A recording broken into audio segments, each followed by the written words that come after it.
Bismillahirrahmanirrahim, alhamdulillah, wa salatu wa salamu ala rasulillah. Vazhdojmë vllaznin ku kena met. Bismillahirrahmanirrahim. Parimi I parë njohja e Allahut. Kur të pyetesh Njohja e Allahut apo njohja e Zotit? njohja e Zotit. Nëse është përkthy njohja e Allahut, është gabim. Pse? Se qëllimi është me konfirmu llojin e parë të tauhidit, tauhidur rububie. Se Allah është krijuesi jon. Edhe pse ato llojet e tauhidit ndëlidhen njëra me tjetrën. Se tauhidur rububie, marifetu Rabb, këtu është arabisht njohja e Zotit, që ka të bënë me krijimin e gjithësisë dhe furnizimin e gjithësisë. Ky Zot që na ka kriju, I vetmi meriton adhurim. E kjo është tauhidul uluhiyya. Lloji I dytë I tauhidit, veçimi I Allahut në adhurim. E ky Zot që na ka kriju me cilësinë dhe fuqinë e tij të krijimit na ka kriju. Ky Zot që na furnizon me vetin e furnizimit na furnizon. Ky Zot të cilin ne adhurojmë për shkak se është I përkryer. Në atë adhurojmë, do thot I ka emrat e bukura dhe cilësitë e plota adhurojmë. E kjo është lloji I tretë I tauhidit, që është tauhidul asma wa sifat. Edhe andaj Muhammed ibn Abdul Wahhab rahimahullah në këto tre parimet, tek parimi I parë insiston me fol për pjesën, për llojin e tauhidur rububie. Pranimin se Allah është krijuesi jon, që pastaj me rëndit edhe asma wa sifat, veçimin e Allahut me emrat dhe cilësitë e tij dhe veçimin e Allahut në adhurimin e tij. Kur të pyetesh kush është Zoti yt, thuaj Zoti im është Allahu që kujdeset për mua dhe për të gjithë krijimin me mirësi. Tash njëra prej argumenteve logjike dhe këtu Muhammed ibn Abdul Wahhab rahimahullah fol me fitrat. Si njerëzit e rëndom, zakonshëm, që si janë prek nga filozofia apo doktrinat e ndryshme, do e kishin vërtetu këtë fakt. Ku thot, nëse të thënë ti kush është Zoti jot, ti thuaj Zoti jem është Allahu, ai që më ka kriju mu dhe kujdeset për mu dhe për gjithë krijesat tjera me dhuntit dhe begatit e tija. Kush kujdeset për ne? Hajde dikush ka mundësi me thonë baba, për shembull, po mirë, kush kujdeset për ti para se me linte? Kur je në barkën e nanës, as nana jote s'mund të kujdeset për ty. Mirë, kush kujdeset për ty kur s'është askush për krijesave afër teje? Andaj, përgjigja është Rabbi Allah, Zoti im është Allahu, alladhi rabbani, I cili kujdeset për mua, wa rabba gjemi al-alamin bi ni'ami, dhe kujdeset për gjitha krijesat me dhuntit e tija. Ai është I adhuruari im, nuk kam të adhuruar tjetër përveç atij. E tash, pasi ai kujdeset për mu, ai më ka kriju mu, normalisht është I vetmi që e meriton adhurimin tim dhe askush tjetër veç ti nuk e meriton adhurimin tim. Është tej mase, do thot koncept logjik, I ndërtuar mbi premisa logjike, që ndërtohen, që mbi shtresohen njëra mbi tjetrën.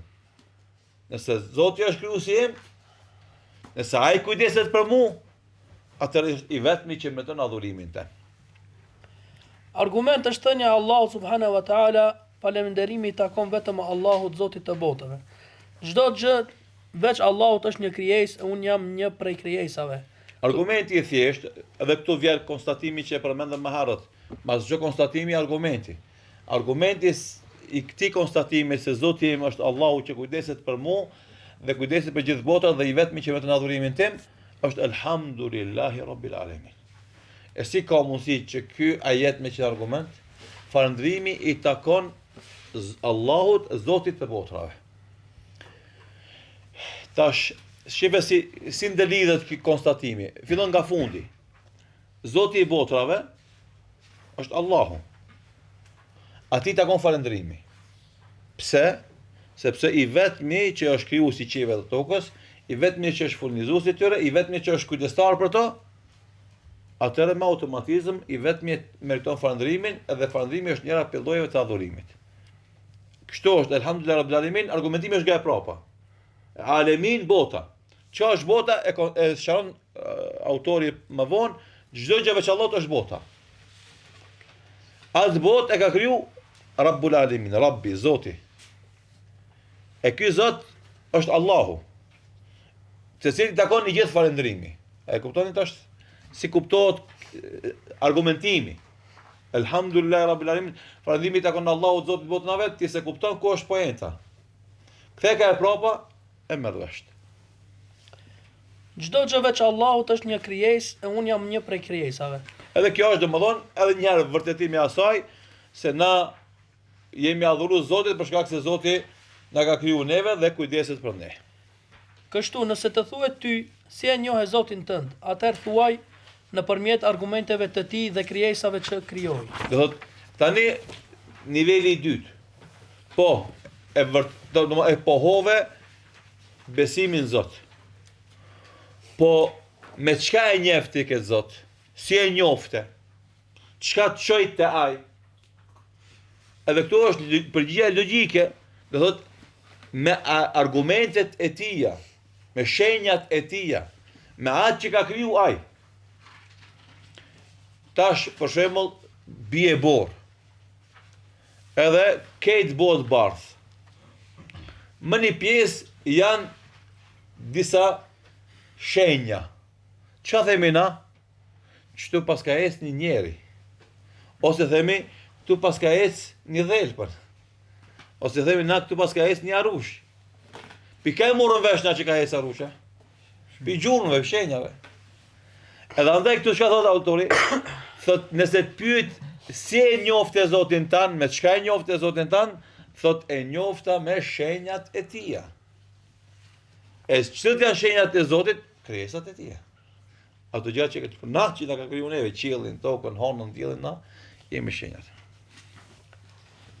Nga argumentet e tij janë dita dhe nata, dielli dhe hëna, nga krijesat e tij. Domthon dita nata jete, se ato shkojnë e vinë. Domthon dita dhe nata, normal dielli dhe hëna faktikisht që kanë bëjnë me qarkullimin e trupave qiellor edhe rrotullimi i tokës, domthon bëhet dita nata,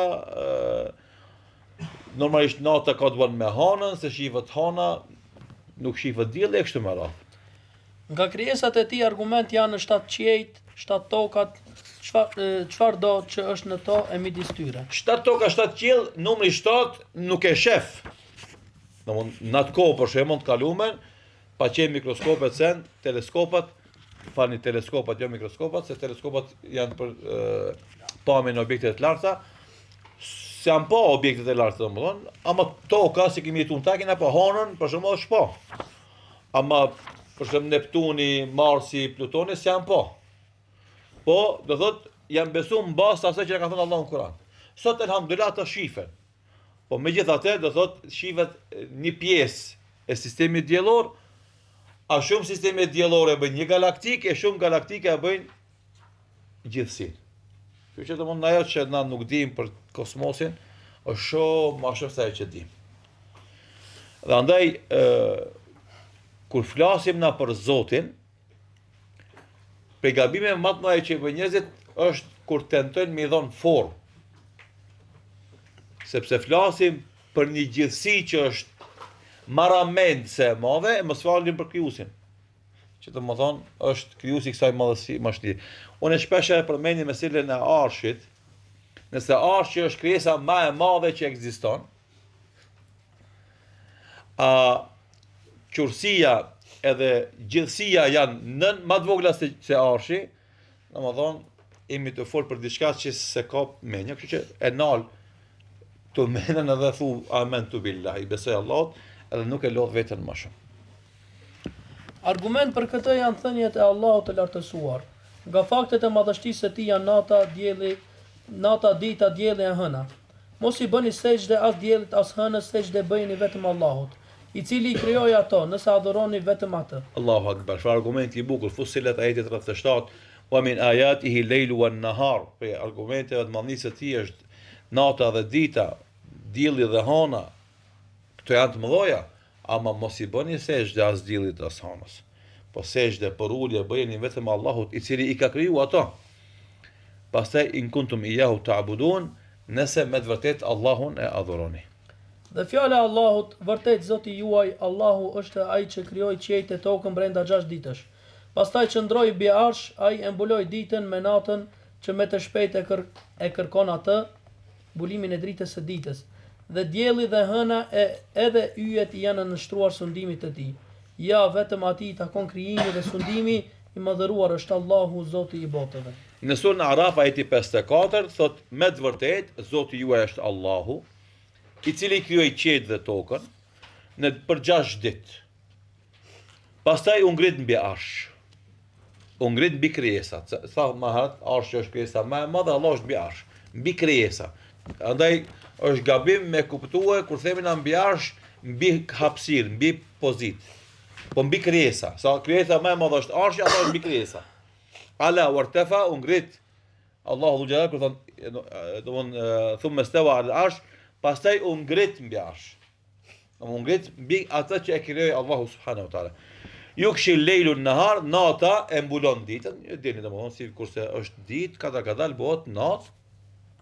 Yatlubu hadithan, edhe ajo qarkullimi bëhet i shpejtë, domethënë mes ditës dhe natës, o shamsa wal qamar wal nujum, edhe dielli edhe hona edhe yjet musakharatun bi amri rabbi, qarkullojnë me urdhën Zotit.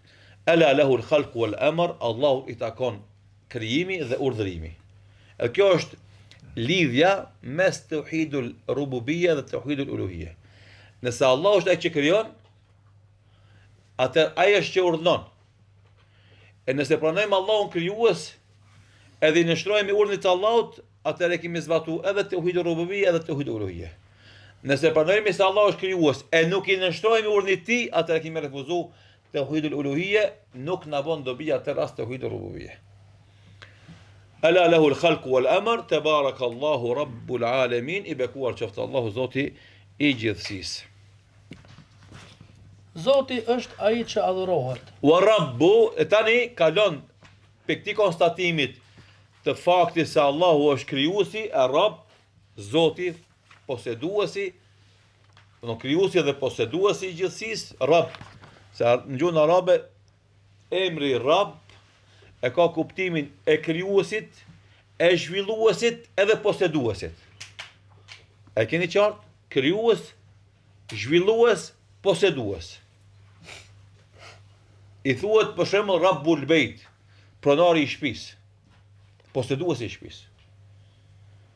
I thuhet për shembull Rabbul Khalq, e ka kuptimin krijuesin, por edhe ai që kujdeset për to, që i rrit.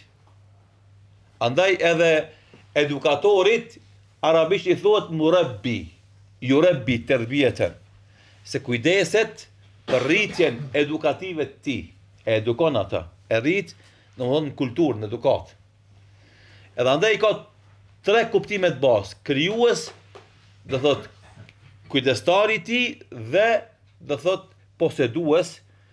E tash nëse Zoti është i tillë, atëherë ai duhet me meritua dhe adhurimin ton. Çka do të bën adhurimin ton?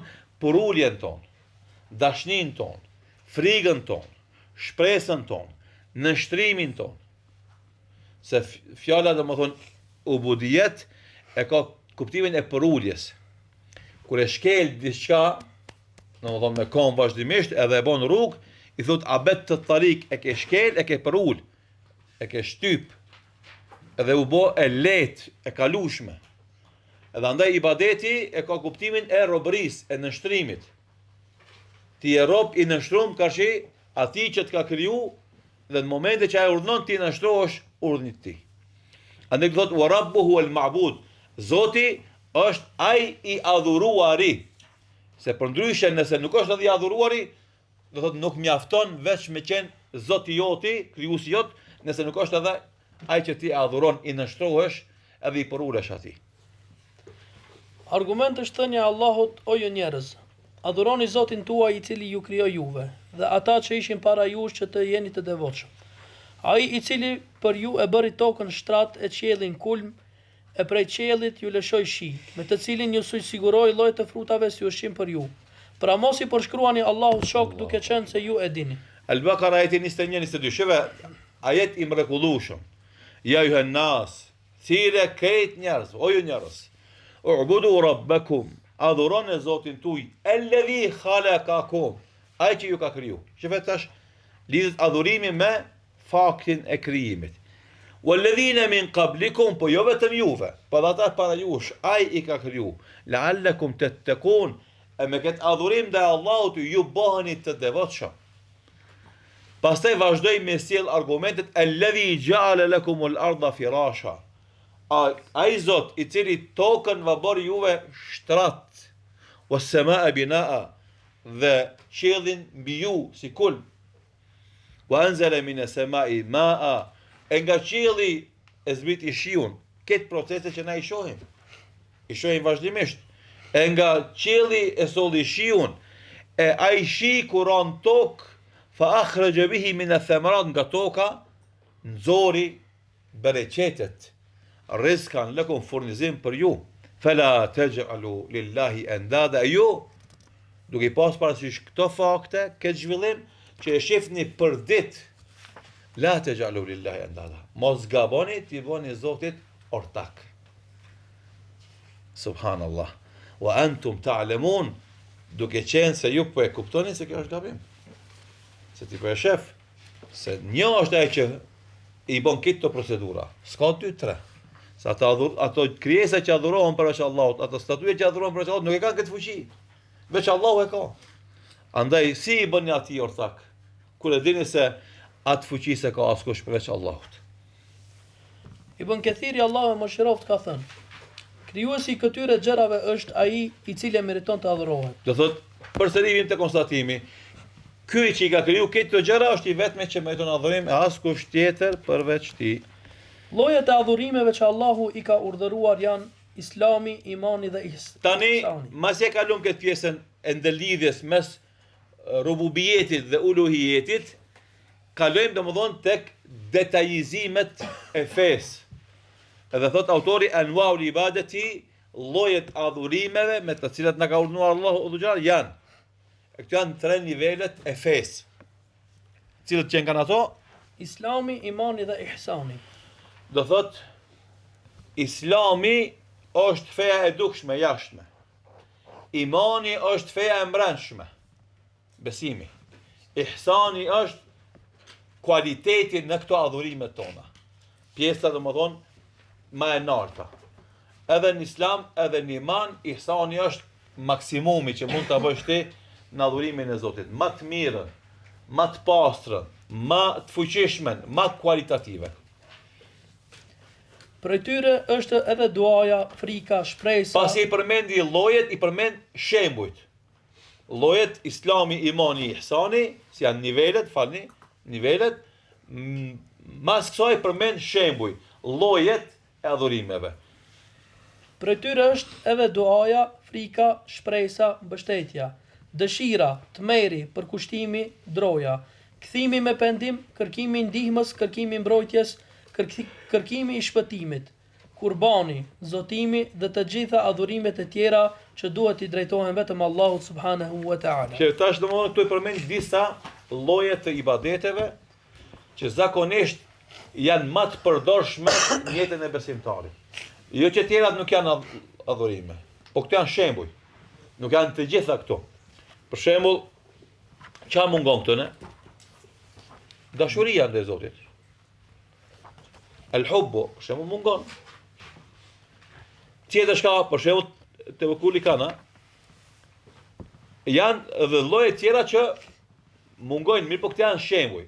E nis për duas, se zakonisht për adhurimeve më të përdorta tek besimtarët monoteist, edhe tek idhujtarët është lutja.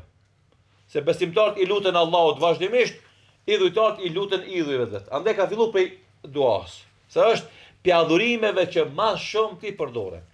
Pastaj friga, gjithashtu shumë e shoqëron njeriu. Frigohen njerëzit shumë. Besimtari për Zotit, idhujtarët për çdo gjëje përveç Zotit. Edhe andaj këto është përparësia e besimtarit monoteist. Sa i frikohet vetëm Allahut, edhe as kujt tjetër veç tij, e kush është idhujtar i frikohet çdo kujt, çdo gjëje. Edhe andaj ai s'mund më kon rahat. e besimtari është i sigurt dhe është i guximshëm. Shpreson nga Allahu Dhu Xhelal shpërblimin, shpëtimin, fitimin, përkrahjen, ndihmën. O tewakkuli mbështetet Allahut të Madhërisëm, normalisht i mbështetet atij që është i gjallë, që është i fuqishëm, që ka dëshirë, që ka vullnet, që është faalun lima yurid, e zbaton atë që e dëshiron, e kështu me radhë. Wa raghaba, ka dëshirë dhe synim, domethënë dëshiron shpërblimin nga Allahu të mirat prej tij. Wa rahaba, ka trishtim ose friksim ose tmerr nga kërcënimi i Allahut Dhul Xhelal, wal khushu, ka përulje nga madhërimi i Allahut Dhul Xhelal, i përulet atij. Wal khashya, ka frikë respekt, wal inaba, ka pendim, wal isti'ana, kërkon ndihmë prej Allahut Dhul Xhelal, wal isti'adha, kërkon mbrojtje te Allahu Dhul Xhelal, wal istighatha, kërkon shpëtim nga Allahu Dhul Xhelal. Shifna al isti'anatu wal isti'adhatu wal istighathatu në gjuhën shqipe mundet më përkthej krejt me kërkon ndihmë mbi Zotit. Në gjuhën arabe secila ka kuptimin vet. Isti'ana është kërkim ndihmë. Isti'adha është kërkim strehim. Istighatha është kërkim shpëtim. Në gjuhën arabe është më delikate, më precize. Në gjuhën shqipe me kërkon ndihmë. Ama jo, ndihmë po ndihmë e veçantë. Me therr kurban vetëm për Allahun Dhul Xhelal, me uzotu vetëm për Allahun Dhul Xhelal, e kështu me radhë lloje të ndryshme të adhurimeve. Të gjitha këto duhet me qenë vetëm për Allahun dhe për askën tjetër veç tij, dhe argument për këtë është thënia Allah subhanahu wa taala, dhe se vërtet xhamit janë të veçanta për të adhuruar Allahun, e mos adhuroni në to askën tjetër me Allahun.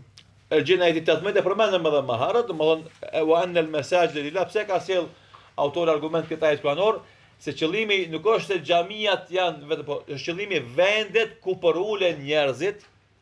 Domethënë xhamiat duhet mu bë adhurimet vetëm për Allahun. Për askën tjetër vetëm Allahu subhanahu wa taala. Kushdo që drejton ndonjë adhurim në drejtim të dikujt tjetër veç Allahut, ai është mushrik, kafir. Dhe argument për këtë është ajeti, e kush adhuron me Allahun edhe ndonjë zot tjetër, për të cilin nuk ka kurfar fakti, përgjegjësia e tij është para Zotit të vet, e mohuesit nuk do të shpëtojnë. Dhe thot, çdo kush për njerëzve që këto adhurime, që janë shembuj, ja drejton dikujt tjetër veç Allahut, ai njeri me këtë veprim bën shirk dhe kufër. Shirk për shkak se i drejton adhurime të cilat i takojnë vetëm Allahut krijesave tjera, dhe kufër për shkak se ti e përbuz dhuntinë e Zotit që ta ka dhënë ti kuptosh gjërat saktë dhe shnosh. Dhe pastaj argumenti është ajeti kuranor në surën Al-Mu'minun, ajeti 117, ai që i lutet dikujt tjetër bashkë me Allahun, për të cilën gjë nuk ka argument, llogarinë e tij e ka te Zoti. Por le ta din ata se nuk shpëton jo besimtari. Ky pjesë e fundit është argument se këta njerëz që i drejtojnë adhurimet dikujt tjetër veç Allahut janë kafira. Se inna la yuflihul kafirun, nuk shpëtojnë kafirat, qëllimi është se kiç që ka bërë këtë vepër është kafir dhe nuk shpëton. Në hadith thuhet duaja është palca e adhurimit. Autori ka pru këtë hadith si argument, po ky hadith nuk është i saktë. Se duaja është palca e adhurimit, është hadith dhaif, por hadithi i saktë është ad-dua huwa al-ibada. Duaja është adhurim. Kuptimi mund me koni për afërt, mirë po përderisa se ka thonë pejgamberi sallallahu alajhi wasallam me këtë fjalë, na themi se nuk është hadithi i saktë, po themi se më mirë se ky hadith është hadithi i saktë, ad-dua huwa al-ibada, se duaja është adhurim. Argument është thënia e Allahut, Zoti juaj ka thënë: "Më thirrni mua, unë ju përgjigjem." Ata që nga mendimallësia i shmangen adhurimit ndaj meje, do të hyjnë të nënshmuar në xhehenem. Tash autori fillon me sjell argumente për llojet e ibadete që ka përmend nalt. E fillon me duan e para, hadithin e përmend dhe ajetin kuranor, thot Zoti juaj, më luteni që të përgjigjem juve, ata që tregojnë mendjemdhënë ndaj adhurimit tim, ata do të futen në xhenem të nënshmuar. Ku është argumenti se duan e quajti adhurim? Tha fillim, tha Zoti juaj, më luteni që të përgjigjem. E ata që tregojnë mendjemdhënë ndaj adhurimit tim, ndaj duas ndaj meje. Andaj duan e përmendi me emrin e adhurimit dhe me këtë e dha mesazhin se duaja është adhurim. Ghafir ajeti 60, po. Argumenti për frikën është thënia Allah subhanahu wa taala, mos u frikësoni prej tyre, frikësomuni mua nëse jeni besimtar. Argumenti është i qartë, domethënë se besimtarët në pas frikë Zotin e jo njerëzve nëse janë besimtar, Ali Imran 175. Argumenti për shpresën është thënia e Allahut, e kush është që shpreson takimin e Zotit të vet, le të bëj vepra të mira e në adhurimin ndaj Zotit të tij, të mos përzi askënd. Në surën Kahf, Allahu Dhu Gjelal në surën ajetin 110 e përmend ai që shpreson men kan yarju liqa rabbih, ai që shpreson takimin me Zotin e vet, felyamal amalan saliha wala yushrik bi ibadati rabbi ahada, et mos i bën shirk Allahut në adhurimin ndaj tij asgjë. Tauhidi i mundson me arrit atë që shpreson. Ai është takimi me Allahun dhe shpërblimin prej tij. Argument për mbështetjen janë ajetet, dhe vetëm Allahut mbështetjuni nëse jeni besimtar të sinqert, po ashtu thot, kush i mbështetet Allahut, ai i mjafton atij. Imani e çon njeriu të i mbështetet vetëm Allahut, sepse ai është i gjithfuqishmi edhe i gjithmundshmi. Kur don diçka Allahu s'ka kush e pengon, s'ka kush e kundërshton. Andaj njeriu atij mbështetet, jo njerëzve si ai që kanë fuqinë e kufizuar. Ajeti i parë, domethënë wa ala Allahi fatawakkalu in kuntum mu'minin, nëse jeni besimtar Allahut mbështetuni. Dhe ajeti i dytë e jep mesazhin, domethënë se nëse e bën këtë veprim ai të mjafton. Ndihma dhe përkraja e tij të mjafton ka si çdo krijesë që synon me të bëj keq. Argument për vullnetin, tmerrin dhe përkushtimin është thënia Allahut subhanahu wa taala. Është përdor vullnet, nuk është e saktë vullnet, dëshirë. Mund dëshirë atë që dëshon te Zoti, që e pret pe Zotit. Vullnet është subjektive, ti që ki vullnet me bëu diçka. A kjo është më tepër prishmëri, domethënë dëshirë me ta dhënë diçka Zotit. Ose me prit diçka prej Zotit. Argument për vullnetin, tmerrin dhe përkushtimin është thënia Allahut subhanahu wa taala, ata përpiqeshin për punë të mira, na luteshin me dashuri dhe dëshirë duke u frikësuar, e ata ishin të përulur ndaj nesh. Anbiyat në flet për pejgamberët e Allahut, innahum kanu yusariun fil khairat, ata pejgamberët e Zotit nxitonin në vepra të mira dhe na lutshin neve me dëshirë dhe frikë dhe ishin përulur kaq neve. Argumenti për drojen është thënia Allahut, andaj mos u keni droj atyre, por më keni drojen mua. Njeriu kur e ka lidhjen e fortë me Allahun nuk i frikohet as kujt tjetër veç Allahut.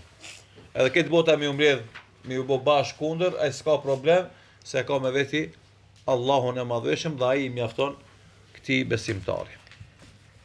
Argumenti për pendimin është ajeti, dhe kthehuni me pendim te Zoti juaj dhe nënshtrojuni atij. Thirrje e vazhdueshme që avon Allahu njerëzve me u kthye te Zoti, sepse shpëtimi qëndron te kthimi i njerëzve te Zoti. Argument për kërkimin e ndihmës është ajeti, vetëm ty të adhurojmë dhe vetëm te ti ndihmë kërkojmë. Iyyaka na'budu wa iyyaka nasta'in. Dhe hadithi, nëse kërkon ndihmë prej Allahut. Hadithi Ibn Abbasit, që ka jep porosi pejgamberi sallallahu alaihi wasallam, wa idha sta'anta fasta'in billah. Kërkosh ndihmë, kërko prej Allahut. Argument për kërkimin e mbrojtjes janë ajeti, thuaj i kërkoj mbrojtje Zotit të agimit dhe thuaj i kërkoj mbrojtje Zotit të Kul njerëzve. a'udhu bi rabbil falaq, kul a'udhu bi rabbin nas, do thot thuaj kërkoj strehim te Zoti i agimit ose Zoti i njerëzve. Argumenti për kërkimin e shpëtimit është thënia Allahut subhanahu wa taala, përkujtoni kur kërkuat shpëtim prej Zotit tuaj e ai ju është përgjigjur. Kërkimi i ndihmës konkrete, domethënë në betejën e Bedrit, kur kërkuan besimtarë ndihmën e Allahut Dhu Xhelal. Argumenti për kurbanin është ajeti, thuaj, namazi im, kurbani im, jeta ime dhe vdekja ime janë thjesht për Allahun, Zotin e botëve, ai nuk ka shok. Ajet i mirënjohur i cili na edukon gjithë neve që gjithë jeta jonë me qenë e përkushtuar ka që Allahu Dhu Xhelal kul inna salati wa nusuki wa mahyaya wa mamati lillahi rabbil alamin la sharika lah wa bidhalika umirtu wa ana awwalul muslimin. Thuaj jetë namazi im, kurbani im, jeta dhe vdekja ime, të gjitha këto janë për Allahun Zotin e botrave, i cili s'ka ortak, me këtë jam urdhëruar dhe unë jam muslimani i parë. Pejgamberi sallallahu alaihi wasallam ka thënë, Allahu i mallkoft ata që therin për dika tjetër përveç Allahut. Argument hadithi, domethënë që e vërteton faktin që kurbani Do të më qenë vetëm për Allahun, dhe se nëse dikush therr kurban për diçka tjetër veç Allahut, ai e meriton mallkimin e Allahut dhe largimin nga mëshira e tij, domethënë bën kufër dhe shirk me therrjen e kurbanit për diçka tjetër. Andaj besimtari therr vetëm për Allahun, për askënd tjetër veç tij. Argumenti për zotimin është thënia e Allahut, ata janë që i zbatojnë premtimet e tyre dhe i frikësohen një dite dëmi i secilës ka përmasa të mëdha. Nadhër, zotimi, është premtim për një gjë me kusht. Ulemat kanë thonë nadhëri është premtim me kusht. Sikur se mi thonë njeri, Zotit o Zot, nëse m'jep sukses, une e theri një kurban, ose e bëj një agjerim, ose e bëj një ibadet, kjo është zotim. E besimtari kur jep zotimin Zotit, duhet me qunë vend këtë zotim. Parimi i dytë. Këtë kjo ishte pjesë e parimit parë, kush është Zoti jon. Domethënë besimi se ai është krijuesi jon, furnizuesi jon, i vetmi që merret adhurimet tona, nivelet e adhurimet janë Islami, imani, ihsani, llojet e adhurimit janë këto shembuj që përmendëm.